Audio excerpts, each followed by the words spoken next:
then we'll start. Well, hello everyone, and thank you for joining us for today's Atlantic Council panel conversation on bridging the trust gap to drive the Western Balkans EU integration. My name is Jörn Fleck. I'm the Senior Director of the Europe Center at the Atlantic Council, a Washington, D.C. based foreign policy think tank.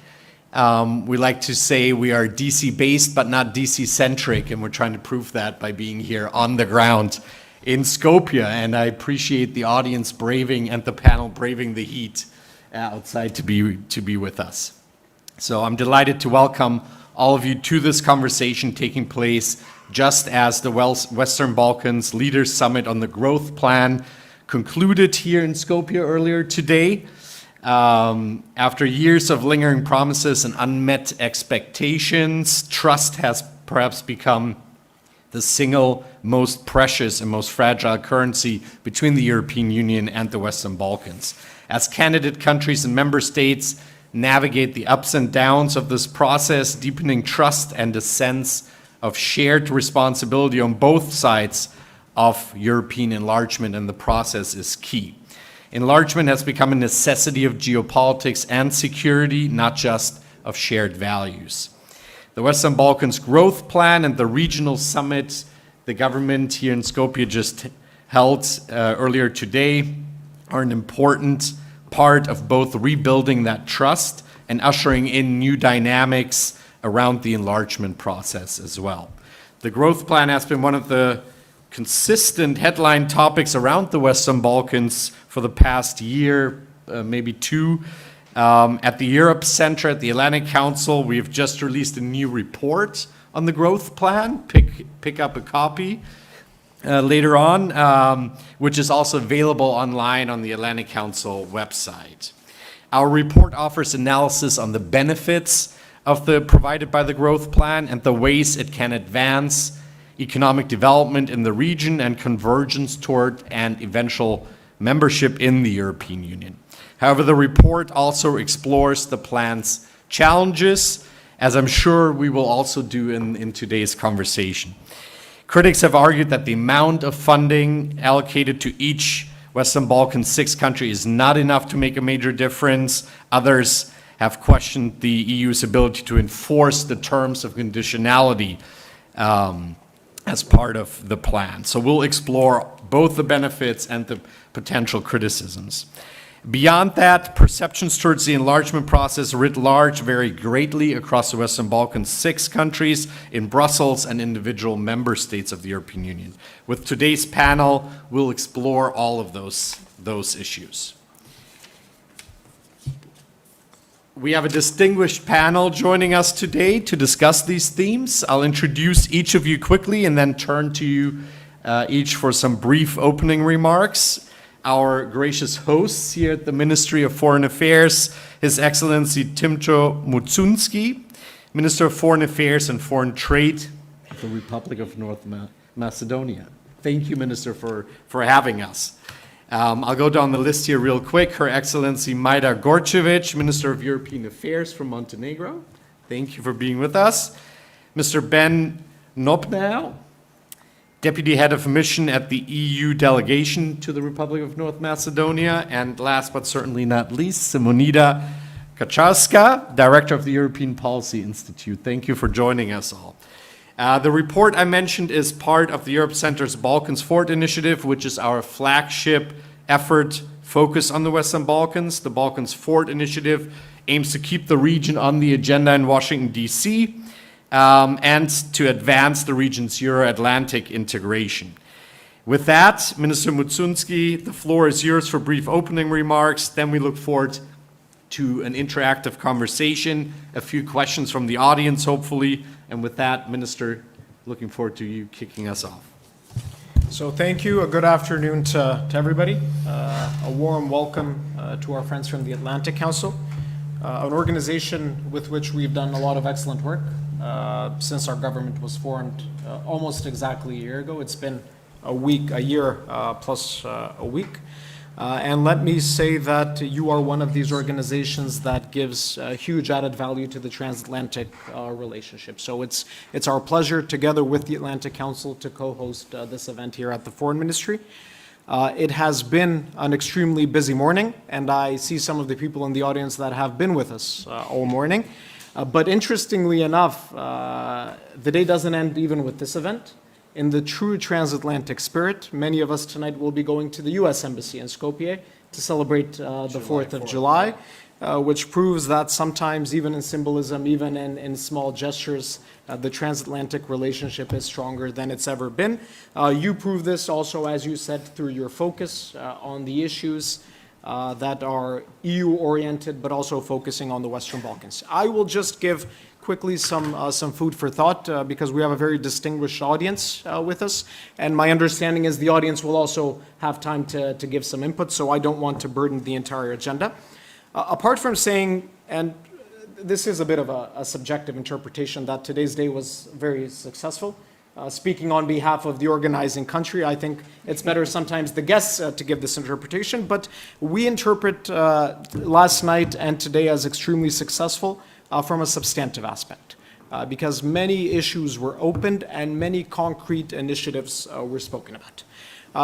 I would label the growth plan as a new chapter, and it reframes enlargement in itself from as a development tool, not just a geopolitical vision.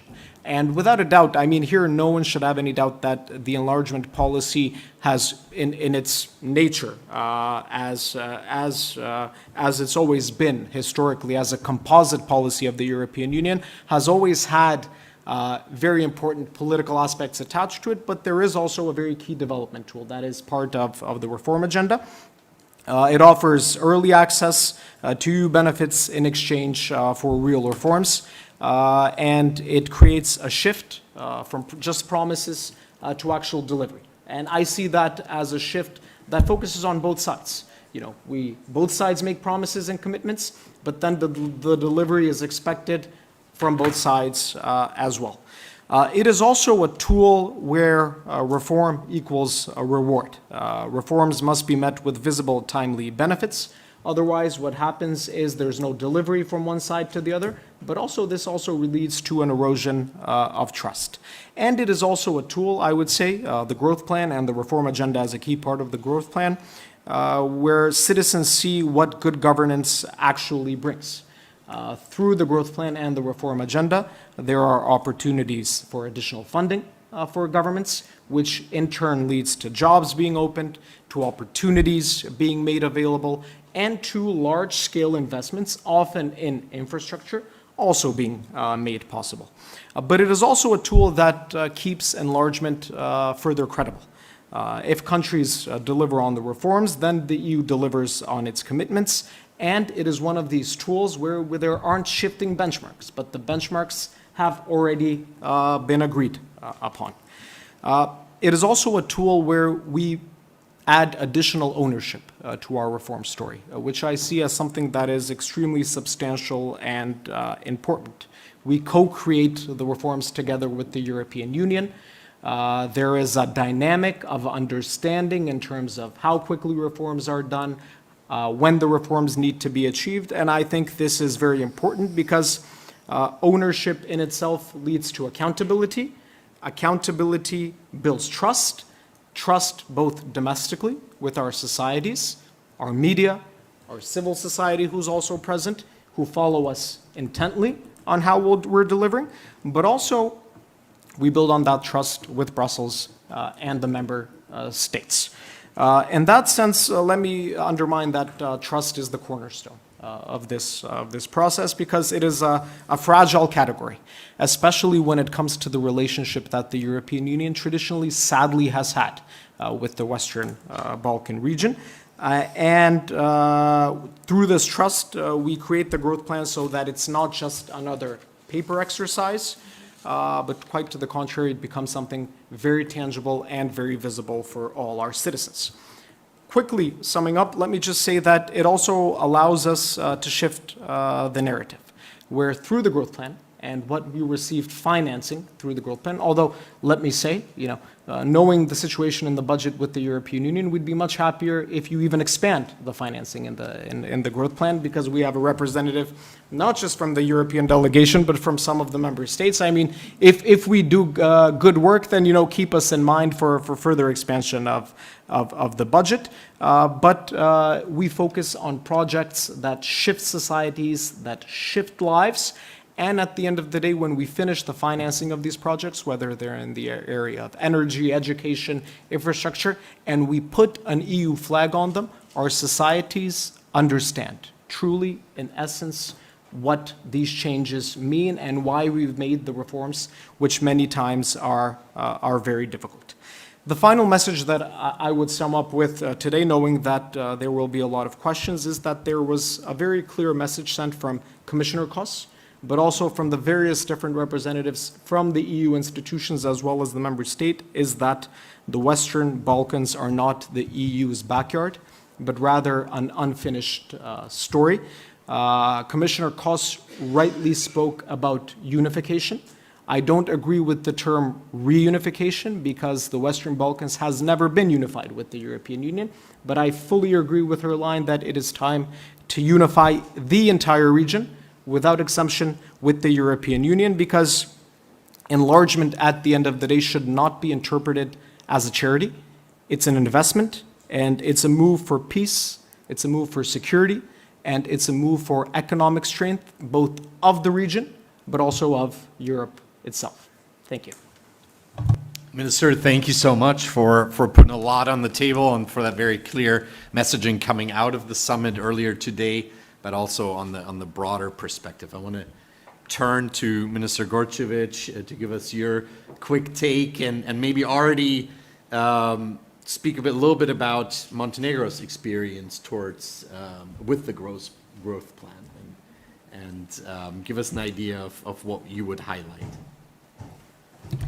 Well, thank you very much. First of all, I would like to thanks to organizers for the invitation. Dear Timcho, as a guest, I can really congratulate you, and also Minister Orhan Mortezani for the great growth plan summit that you organized here today and gathered all Western Balkans 6. It's been a while since our last growth plan summit, and I think these kind of topics is something where we speak much more about the benefits, not only about from the European Union, but about the regional cooperation as well. This is what growth plan is. From one hand, we have great communication when it comes to the things that are very important if we are speaking about the regional cooperation. Let's not speak only about the reform agendas and not have the growth plan as, like Timcho said, not another paper experience, but to have some benefits of it. And also, through the other pillars, we can speak about SEPA, we can speak about green lanes, we can speak about Wi-Fi, about all other instruments that are very important for our citizens. Because why we are doing all this, all these reforms and ticking the box while we are closing all the chapters or opening the chapters, it depends when we are speaking about the countries. But in Montenegro's case, growth plan and accession process is going hand in hand. And I think it is very, very important because if we are working very hard at this moment and the reform agendas are going to end all the reforms by the end of 2027 with our ambitious goal to close all the chapters by the end of 2026, I think this is the good optimism and the motivation not only for the Montenegro but for the all the countries. Timcho mentioned also what Commissioner Kos said. We have really good optimism that is coming from the Brussels, and not only from the Brussels and European Commission, but also from the member states. Now I'm looking at our dear ambassador from Denmark, and we really expect a lot from the Danish presidency, to be very honest. I'm not speaking now only as a representative of Montenegrin government. I'm now speaking as all Western Balkans 6, because we need to be more visible. There is a lot of panels where we are speaking about trust in the process. There is a lot of panels to speak about enlargement itself. There is a lot of panels where we can speak also about the growth plan, but at the end of the day, there is a lot of homeworks and a lot of reforms that are waiting to be finished inside our countries. And for the first time, there is a positive signal that is coming also from the member states. From one hand, yes, it is because of the security. It is because of the Russia's aggression on the Ukraine from one hand. The Europe needs to be a bit larger. The Europe needs to have enlargement, very positive story, because I think this is something that finally they are seeing much wider and seeing looking also at the Western Balkan countries.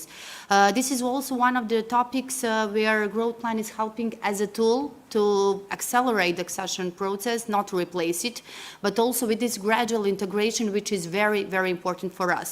Because it is not an easy thing to explain to our citizens what they have from closing some of the chapters. For example, on Friday, we succeeded to close Chapter 5, Public Procurement. But how to explain that to our citizens, what is the benefit of that? If you have growth plan, if you have the reform agenda, if you have regional initiatives and some money on the table, then it's a little bit easier, and there are some benefits if we are speaking, for example, about SEPA and all these transactions towards the European Union, and otherwise when it comes to, for example, for our diaspora, for our businesses, for our families. It is very important and easy to communicate what are the benefits for our citizens once we join the European Union. I think that today's discussion was very fruitful. It was very successful, also on the political level when the leaders were there, because we all spoke with the same language, but also when it comes to the ministerial level, where we also spoke much more about the technical things and what is also our part of job to do, and to speak not only about the political will, which is very important, but even the fact that we must know and be aware that this process is technical from one part, but also political one. You can fulfill whatever you want. At the end of the day, all the 27 countries must vote for you, and it is very important to have them all on board. I think that if we are speaking about the growth plan, this is also something where all of us can be very proud that there is a lot of progress if we are speaking about the reforms, because all the countries had succeeded to fulfill some of the things that the European Commission was demanding from us, and those benefits are already visible. There is plenty of things that I would like to share, but really I wouldn't like to take a floor anymore. I'm very open for all your questions and comments, and very, very enjoying Skopje, to be very honest today. Thank you, Minister. Now, I was remiss not to congratulate the government and Montenegro on closing provisionally another chapter on Friday. So congratulations, and that's welcome news, I think, for everyone in the region, not just your country. Ben, over to you. Maybe I'll provide a question as background, sort of from your perspective, from the EU perspective. What do you see as the most important implications of the growth plan? And do you see your new plan, or the new chapter, as the minister put it, the new approach, bearing fruit already? Thank you very much. First of all, I think this is a very timely event, as we are coming out of the first summit on the growth plan implementation after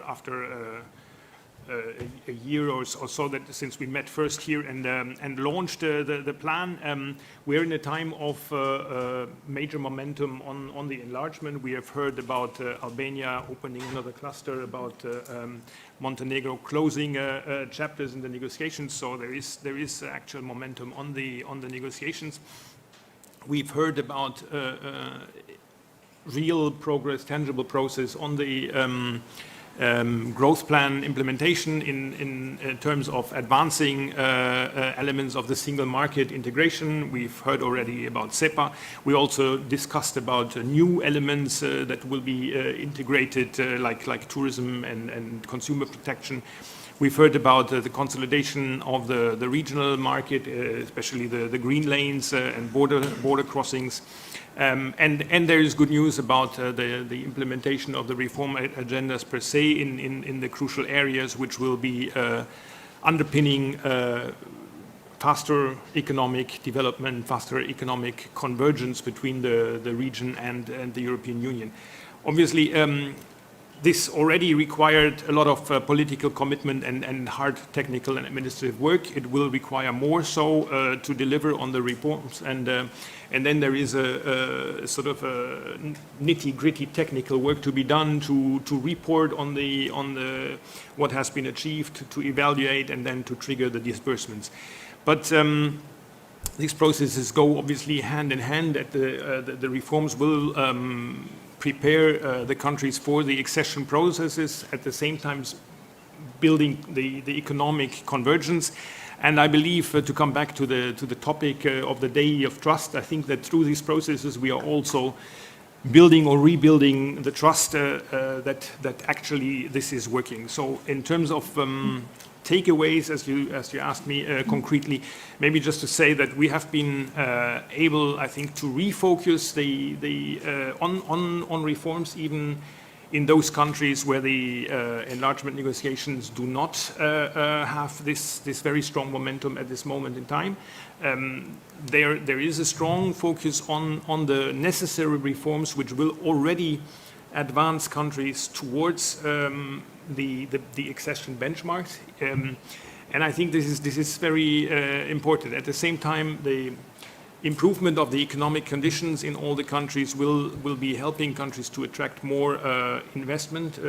There's also additional resources being made available, so all this will trigger new big-scale also infrastructure investment. Energy was mentioned, transport is another key area, improving the connectivity in the region, and this will certainly require more time and technical work again, because investment portfolios have to be prepared, studied, and then tendered and then implemented. But this is going to bear fruit. And I just want to say that one last element that is already confirmed about this new growth plan instrument. It's been a very transparent and inclusive approach. It is one that relies on joint monitoring and accountability. We have civil societies, we have parliament closely watching, and I think this is also one major aspect that comes in with the growth plan, which is already proven. Thank you. Thank you, Ben. You've built the perfect segue to Simonida, because I want to highlight the Western Balkans Reform and Growth Monitor that you, together with a group of think tanks, have stood up, that really monitors country by country actions under the growth plan, and available also via your website at the European Policy Institute. But perhaps from a non-governmental perspective, give us your perspective on the growth plan, and we've heard about North Macedonia, Montenegro, and the experiences there. Maybe help us zoom out a little bit and look at the rest of the region that is covered by the growth plan. It's not going to be perhaps, it's definitely a non-governmental perspective. But thanks for the invite, thanks to the Ministry for hosting us. We, as you rightly noted, my institute leads a project, EU-funded project that aims to support civil society monitoring. One of the projects, we don't claim exclusivity. This is a big endeavor. I would not even call it a project. So there's a lot of scope for everyone in civil society to chip in and give their thoughts. From where we stand, from the expert civil society, we saw the growth plan back already with the launching of its predecessor, the Economic and Investment Plan, as a response to the call that came from many of the people that are sitting also in this room from the non-governmental side, also that will be tuning in online, to our calls for more and more increased and targeted support from the European Union in terms of supporting the region to bridge the convergence gap. For us that have been living here for a very long time, the prospect of 60 years or 80 years, or if it's increasing to reach the EU's average, does not sound very nice for those of us that at least see ourselves probably part of our children's lives here. So the calls came from that. It was probably a self-interest, but also the awareness that this region has been exporting different types of labor to the European Union. So it's not, as was mentioned here by our minister, We don't think it's just a goodwill gesture, but it's for a shared and common future. So the increased funds were seen as a very welcome step. But then the second aspect that was very important to civil society was also the building of capacity within the institutions to manage what was something that Ben ended at, managing big project, infrastructural projects, which was evident that was in a not ideal form for a long time, and more support was needed from the side of the union. So from this perspective, the growth plan was welcomed. Also, especially in countries that were mentioned here that are not Albania and Montenegro at this point, because for many of us in civil society, it gives a tool for accountability. Having said that, it gives a tool for accountability at a regional level and a comparable tool for accountability, which we have not seen for a very long time. So that was our selfish take on the growth plan. We did hear about North Macedonia and Montenegro. What we find at the regional level, the trends are evident. We can always put Albania together with Montenegro as the countries that see this process together with their accession path. So, and the countries that see it on the other side, we have North Macedonia, which is at the forefront, actually, usually being the good pupil, and I can say that from where I stand, and responding to EU conditionality. The regional perspective has given us the bird's view to be able to advocate in Kosovo for the finalization of the ratification procedure, which has not happened. So that's also one of the added values of having actually a regional approach in this sense. With Serbia, for example, having specific challenges, but also a specific model of inclusion of civil society, which is missing in the other countries, for example. So there's a strong element there in terms of inclusion and pressure from civil society that we experience day over day, actually, on many other issues, including democratic transformation. The big question that, for example, we also have to keep in mind that there's a lot of nice words that we're going to share today, but it's the start of the project.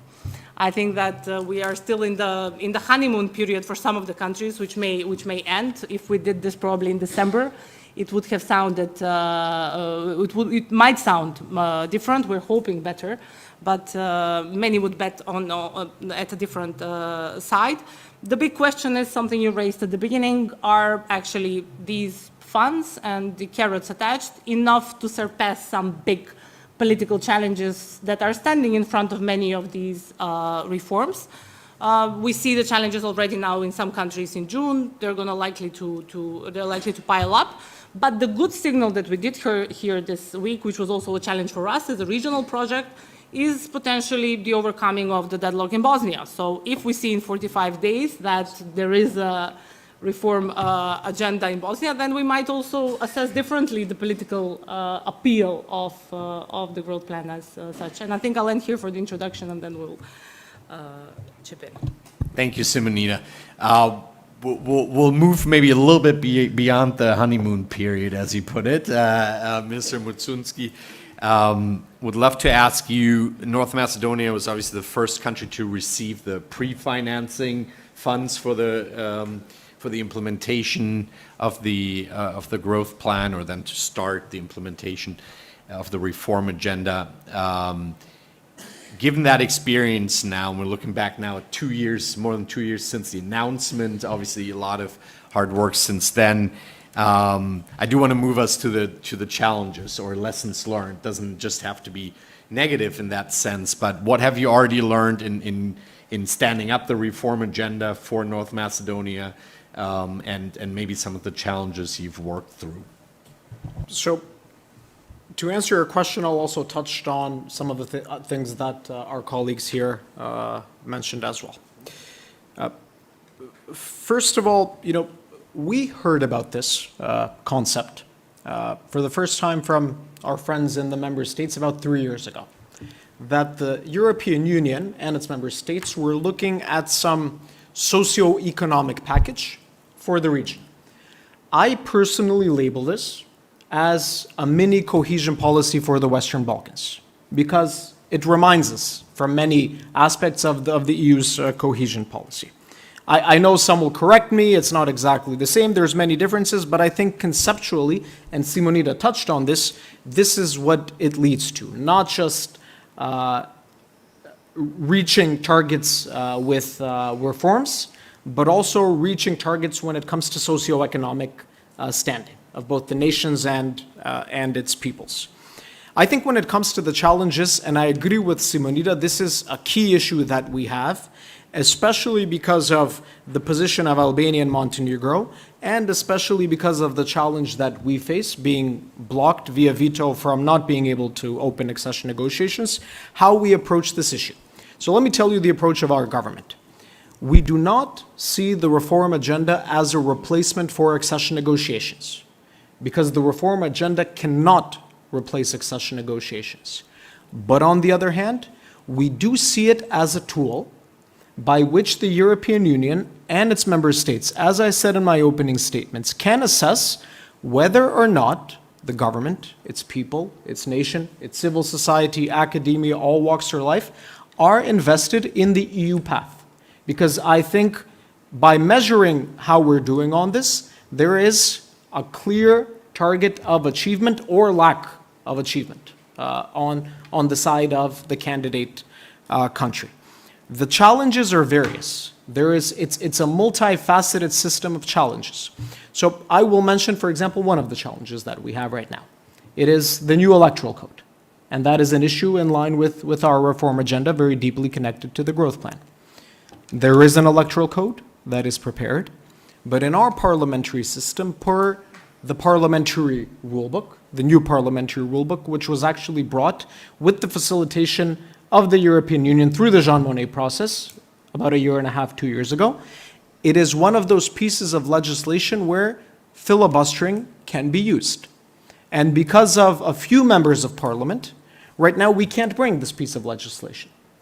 Although it is prepared, there is mostly consensus among major political parties on it. There's been a high level of consultation, which means we need to further, obviously, amend it, tweak it to some extent, to be able to find consensus. So right now, for example, on a very key, important part of the reform agenda, there is a lack of delivery, not because of government, but because of another stakeholder. That doesn't mean government should remove its responsibility, but it means that on the path, on various different reform legislation, deliveries that will happen, there will be these obstacles that we will need to overcome. But this is also a useful tool, because this is a tool that helps us reform our political culture and to understand that on some issues, no matter how difficult it may be, we may need to strive for, in this concrete situation, absolute parliamentary consensus, which is, some would say, utterly impossible, but we have to make it possible because this is what the European Union is expecting of us. Let me say that in line with everything that has happened in the last few days, but also what is our projection looking forward, I think what was mentioned very importantly is that this is the first event we've had on implementation. Probably the next events might get more difficult and more difficult because the path by which the growth plan, the reform agenda is foreseen is that over time, the reforms will get more difficult in various different areas, not exclusively on one, whether it's rule of law, energy independence, and various digitalization, whatever it may be. So the challenges will become bigger, but also the stakes will be bigger, which means it'll usually mean that hopefully we're all doing a better job and that we're getting closer to EU membership. Thank you. Turning to Minister Gorcevic and the perspective from Podgorica, both on the challenges of the implementation that you've encountered thus far. I mean, you've been in the design phase, let's say, in creating that co-ownership, but as we start implementation, and then to something that the Minister Mucunski raised, this idea that the growth plan cannot be a replacement or a stopgap for indefinite sort of enlargement procrastination. how do you ensure that? How, from your side, how are you thinking that through as one of the front runners on the enlargement track as well? Well, I agree that this is not a replacement. We all agree that this is only a tool that will help us also to have benefits, economic benefits, before our accession process, but also this is something that will help us, because most of the things and the reforms that we are doing through our reform agendas are also the closing benchmarks for the closing of the chapters. So in Montenegrin case, it is doing very perfect when it comes to the field, when we are now, at least now we are maybe focused much more, for example, that we have reforms during this year that are connected with the energy sector, even the fact that this is the chapter 15 that we are planning to close next year. But this is something that really is just helping us when it comes to these kind of the challenges and also the strengths that in Montenegro case is the same time. For example, we are negotiating 12 years. All our administration is really exhausted, and North Macedonia is in this process a couple of years more, actually. So we are really exhausted when it comes to all the reforms and all the tasks that the European Commission is demanding from us. And it's not that the demand is something that we are wanting, because we are seeing the EU as a place to join and a place to be. So from our side, we see this also as a tool that will just help us, having in mind that the time is the biggest challenge for Montenegro at this moment. If we are having planned to close all the chapters by the end of 2026, and to join in 2028, the biggest time and the biggest strength in our case is actually the time and also the administrative capacities. So if we are speaking about the challenges, in our case, small administration is something that is really problematic. This is also something why we are speaking with European Commission that Single Market Academy should be in Montenegro, because this will strengthen not only the Montenegro but the whole region as well. And these kind of initiatives that will help us to grow inside our own countries and help the region after that is definitely something that can also make a difference. I assure you that when it comes to the reform agenda and the reforms that are going to be asked to do from our side, they are going to be harder. I definitely agree with Timcha on that, because it is very hard to explain some of the reforms to political parties, because you need also voting in the parliament for some of the reforms, even the fact 2/3 for some of the reforms that are needed. For example, electoral reform. Even the fact that we know that this is good for our citizens, but at the end of the day, you need the politicians to vote for the reforms, no matter if this is for the EU agenda or not. So there is a lot of challenges this way, but at the end of the day, there is still light. So I can see that still there is an optimism and good faith, I would say, if we are speaking about the whole process that we are dealing at this moment. Thank you. Ben, when you hear some of the challenges, how would you respond from the EU side to these? Are you being too demanding? Can I answer on that?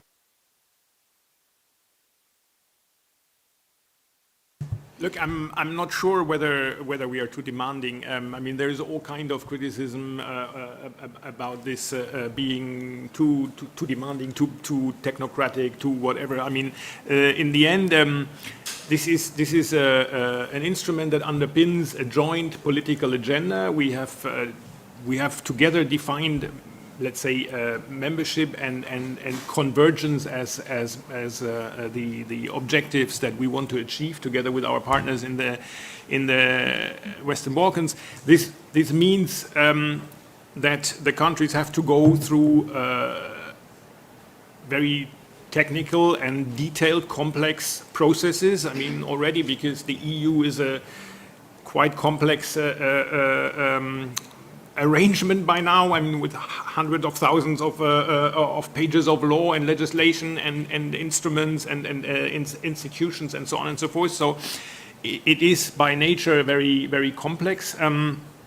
But I believe we have found a way of defining, for example, these reform agendas together with governments. So in principle, we believe that the the agendas are in line with the plans of governments, and so they should be achievable. But per se, obviously, many of the tasks, many of the reforms, also the investments, they require a lot of complex technical, administrative, financial work before you can implement them. And then there is one other aspect we are talking, if we come back to the reform agenda and to the growth plan, we are talking about the use of public resources, and obviously the European taxpayer also has requests and requirements for accountability, and this explains that maybe there is the one or the other additional control element in it, but I believe all in all, there is also a lot of flexibility. There is a lot of political goodwill and consultations about all this. And I mean, but I agree with Minister Mutsunski that we are at the beginning of a process, and maybe the complexity will come to haunt us later. But I'm in a good mood that we will together we will work it out. Thank you, Ben. Simonida, your perspective on the challenges side and what you've seen thus far in terms of creating accountability and transparency about progress. Given the pressure that was evident to be during the first period of the delivery of the first report on the 15th of March, there was, I think most of us in the region externally did sense a lack of information, outward information in many of the processes. So I think the challenge that will come down the road, we are establishing tomorrow the monitoring committee formally foreseen under the regulation. Here the first meeting is held tomorrow. So in many of the other countries there is a big expectation that from now onwards, from June, in the second period, that there will be more openness in terms of information. Montenegro, we have to say, was the first country that, the only actually, to publish the part of the report on the 15th of March, and this was very much commended amongst most of civil society in the region. And we were hoping that many of the countries would follow suit. And many of us are also expecting still the European Commission scoreboard. So I think that these are some of the issues that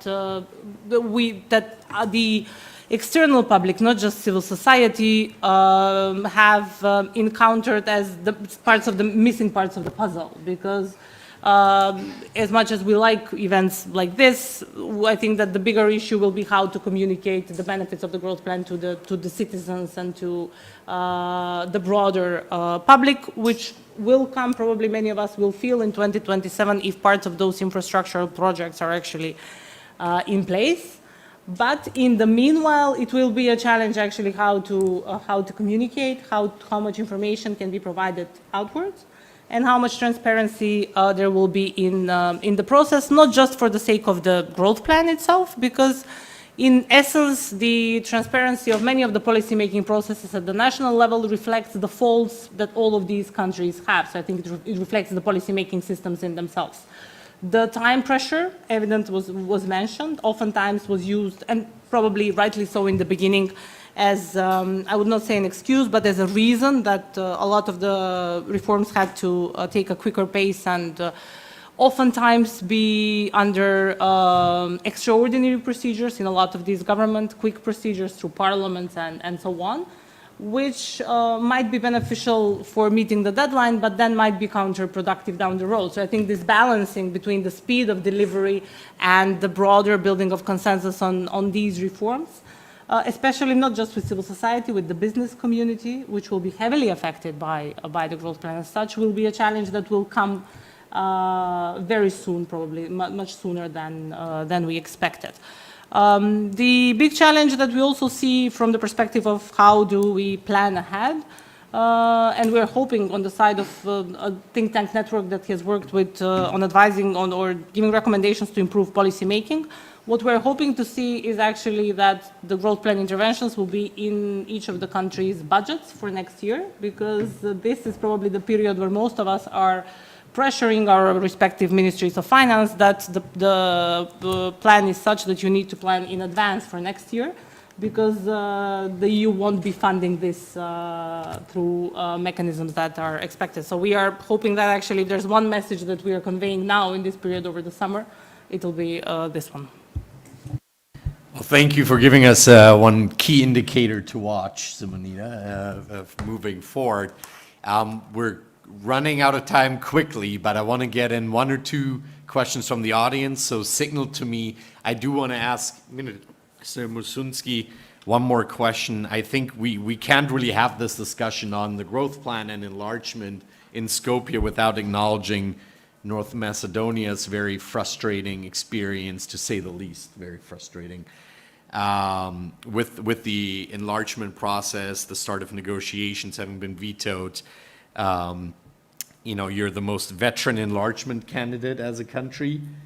You were once a front runner. You had an association agreement that was actually signed before Croatia, and Croatia is now 12 years in the European Union. Celebrating today. Celebrating, exactly. And so, despite this very frustrating context, and one that I think anyone invested in the Western Balkans and its Euro-Atlantic future feels very strongly about, I do want to ask you about the way forward. And we're watching very closely also what's happening in the European Parliament at the moment that has some linkages and relevance for this. But would love to hear from you how you're thinking about a constructive way forward, which North Macedonia has always done in the face of all of these challenges. I have read a lot of wonderful books, including textbooks on European integration, and they always have a big chapter on EU enlargement. And a lot of these textbooks, I know Simonida knows, they usually have many volumes, so they keep on getting developed as time passes. I know that one day there will be, in all of these textbooks, a special mini chapter on how our nation has been treated in the last over 30 years. I hate narratives of victimhood, and I've said this many times, but if you look at the political history of enlargement and how our nation has been treated, it is by far the biggest victim, not on the basis of objective criteria, but on the basis of subjective issues that have nothing to do with European standards. Quite to the contrary, more often than not, the issues imposed on my nation have been contradictory to the highest standards and values of the European Union. Of course, every government is elected to look forward. And first of all, you know, at the outset, one of the things that we've said as a government is that we need to show and to prove to the member states and to the European institutions that our government, like our nation, like our people, is committed to its European future. What have we done in the past year? We became the first country in the region to sign a security and defense partnership with the European Union. We actually, and this is one of the things I'm proud of, we signed a security and defense partnership with the European Union before the United Kingdom and Canada. It doesn't happen very often. We managed to do this last year. We were one of the first few countries to become part of SEPA. As you mentioned, we were one of the first countries, we were the first country to receive the pre-financing. We want to see ourselves as a leader when it comes to the implementation of the priorities from the reform agenda. From the feedback we've received so far, we are performing above average, but we can always get better because these are the issues that prove clear commitment. Apart from the constants that we have, such as the 100% alignment with the CFSP, when it comes to values, when it comes to reforms, when it comes to merit, this country is delivering. And I think that is what European enlargement was intended to be about, and that is what it should be about.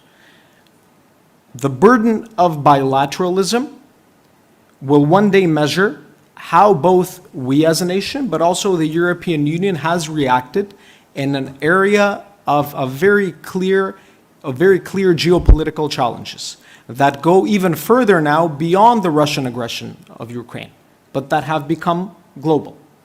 I go back again to what Commissioner Kos said. The unification of the European Union with the Western Balkans is not just a socio-economic issue. It is very much an issue of security and very much an issue of stability. Leaving vacuums in this region, as much as it is as a risk for us, it's a risk for the European Union as well. If anything, and I will repeat a message that I've sent in the last few days, the narratives that are being built around the issue of the Macedonian path towards EU membership, especially the issues related to identity, to language, to nationhood, to history, are the exact same narratives that the Russian aggressor is currently using in Ukraine.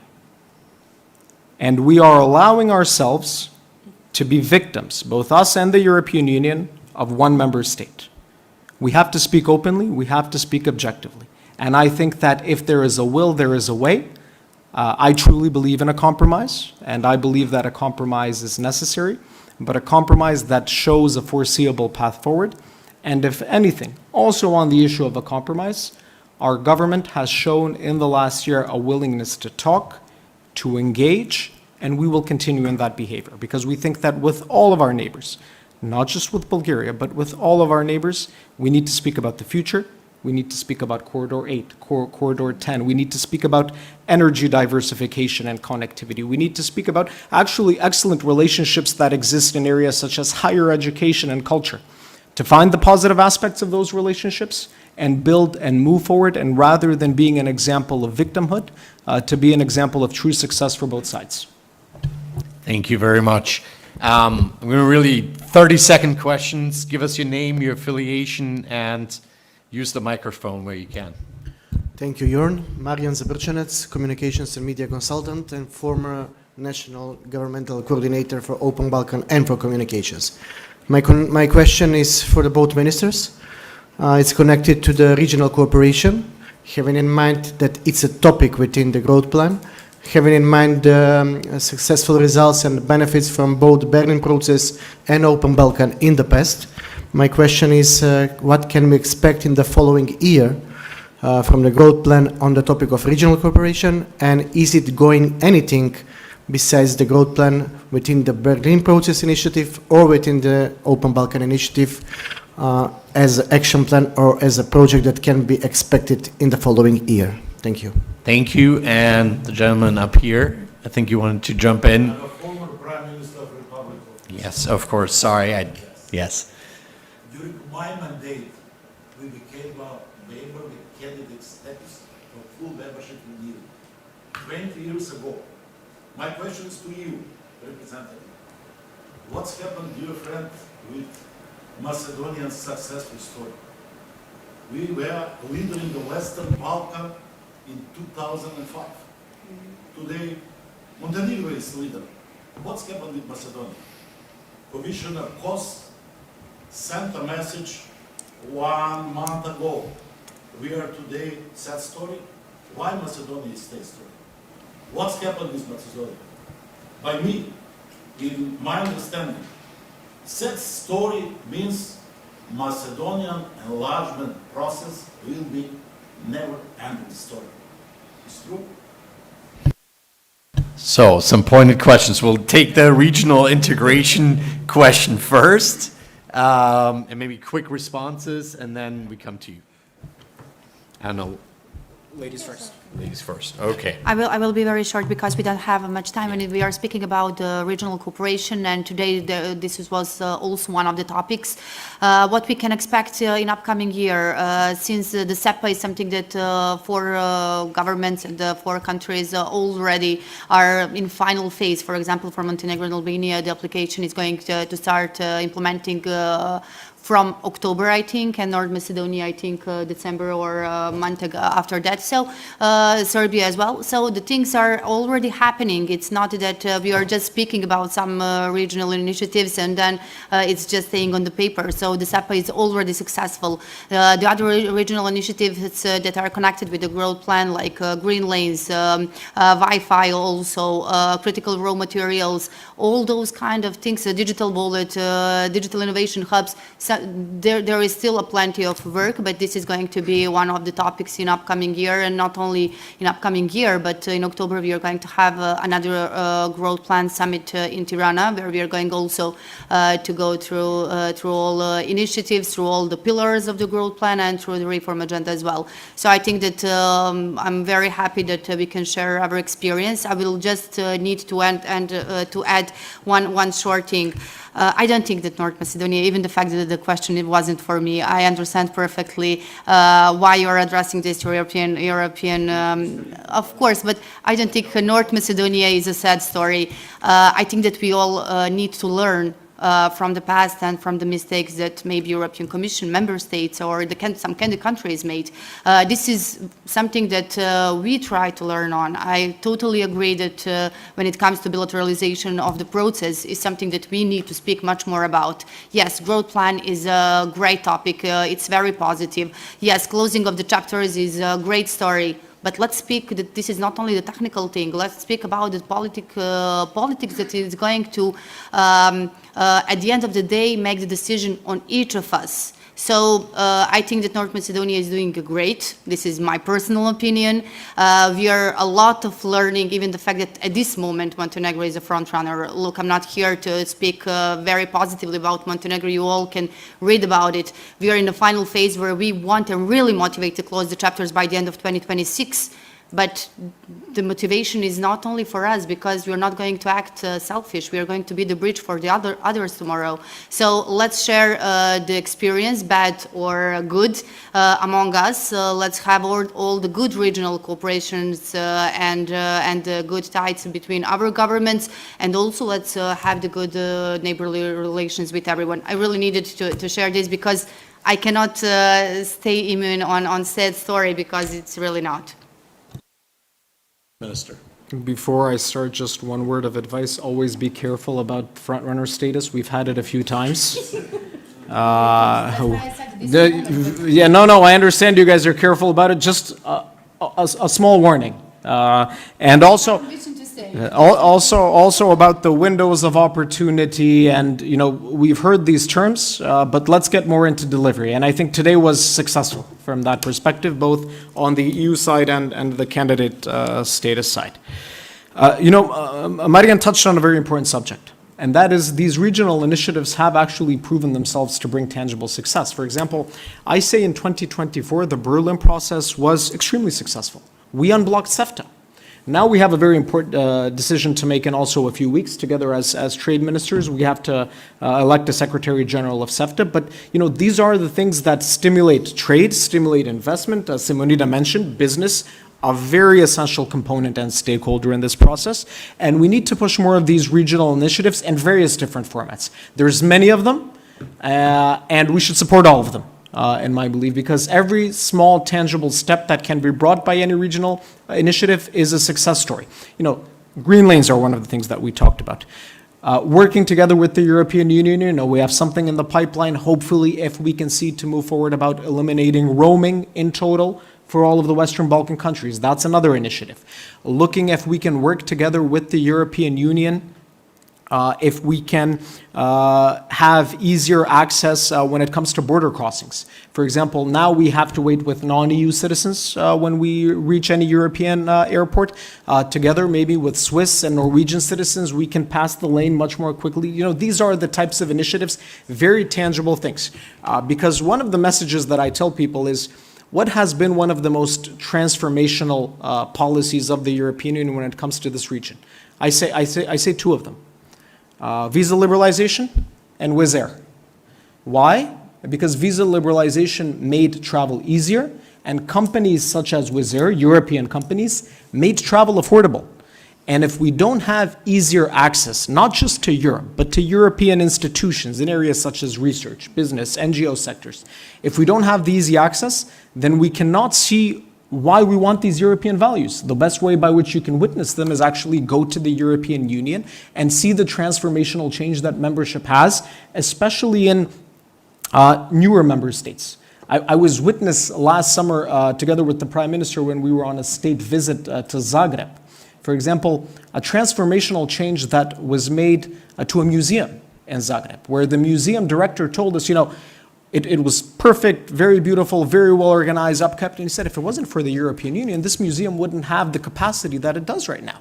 It's thanks to the funds coming in from various different areas. When we see EU reform, we're always focused on rule of law, public administration, good governments, but there's so many other aspects that we need to cover. And I think more often than not, these regional initiatives that you mentioned can be extremely helpful, as has been proven over the last year.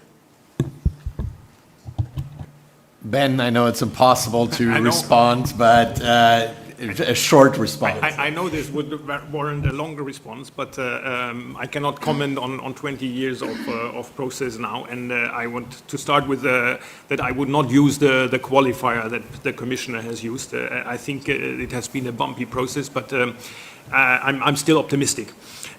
What is clear is that identity and bilateral issues are not part of the negotiations, and that has been expressed clearly by all the leaders that have come to Skopje in the last 6 months. But what is also clear is that all the leaders have expressed that there is a way forward, and we have agreed on a way forward, and we need to carry through this way. There is a negotiating framework, and we need to follow this process. And they have also all expressed their willingness to come in and to facilitate the process and the negotiations, and to ensure that no additional issues will come in the way once the negotiations are proceeding. Well, that's all we have time for today. Lots more to discuss, but thank you to the ministers and to our other guests for discussing especially the growth plan, the potential, putting the focus on really the opportunity and the shift from these pivot from more traditional accession model to something that's not a silver bullet, but that definitely can create immense opportunity for the region on its path to full EU membership in new ways. Continue to follow the Balkans Forward Initiative's work at the Europe Center at the Atlantic Council. We hope to be back in Skopje in the region very soon and to continue the conversation. Thank you for joining us today.